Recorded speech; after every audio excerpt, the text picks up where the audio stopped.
Sorry கேட்டு. அப்ப நமக்கு என்ன தோணுது? எதையும் செய்யலாம், சாரி கேட்கலாம்.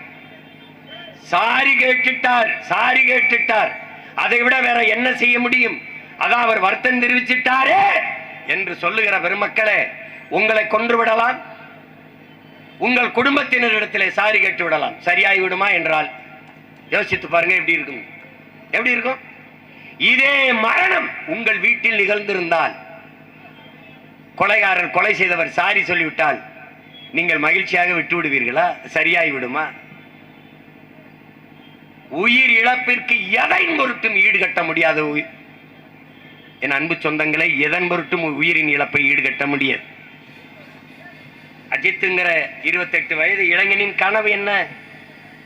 அவன் தாயை அப்படி வைத்துக் கொள்ள வேண்டும், தம்பி இப்படி வைத்துக் கொள்ள வேண்டும், தன் குடும்பத்தை இப்படியெல்லாம் வாழ வைக்க வேண்டும், எப்படியெல்லாம் உழைத்து தன் குடும்பத்தை முன்னேற்ற வேண்டும் என்ற பெருங்கனவு இங்கே இருக்கிற ஒவ்வொரு மகனுக்கும் இருக்கும். அந்த கனவை எல்லாம் அடித்து அடித்து நொறுக்கி சிதைத்தவர்கள் யார்?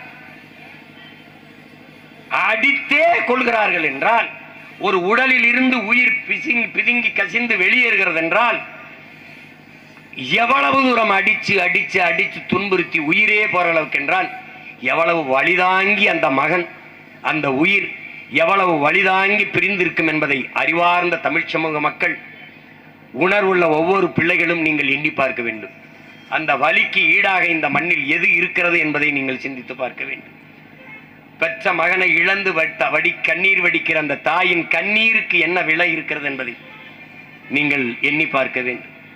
இவ்வளவு ஒரு கொடிய செயலை செய்துவிட்டு அதை திருப்பி திசை மாற்றி எப்பவுமே இப்படித்தான் பலியிடுவார்கள். என் அன்பிற்குரிய சொந்தங்களே, கள்ளக்குறிச்சியிலே கள்ளச்சாராயம் குடிச்சு செத்தார்கள் 61 பேருக்கு மேல். ஒரு வீட்டிற்கு 10 லட்சம் கொடுத்தார்கள். இந்த அரசு என்ன சொல்ல வருகிறது? நாட்டின் பாதுகாப்புக்கு எல்லையிலே நின்று செத்து திரும்பி வந்த உடல், உயிரற்ற உடல் வீடுகளுக்கு வருகிறது. ராணுவ வீரனின் உடல். இவர்கள் சென்று மரியாதை செலுத்தியது, இந்த அமைச்சர் பெருமக்கள் போய் பார்த்தது, அந்த வீடுகளுக்கு இவர் கொடுத்த நிதி ஊக்கம், நிதி உதவி ஒன்றும் கிடையாது, ஒன்றுமே கிடையாது. நாட்டின் பாதுகாப்புக்கு நின்று செத்து வந்தவனை கண்டுகொள்ளாத இந்த நாடு, சாராயம் குடிச்சு செத்தவனுக்கு 10 லட்சம் கொடுக்கிறது.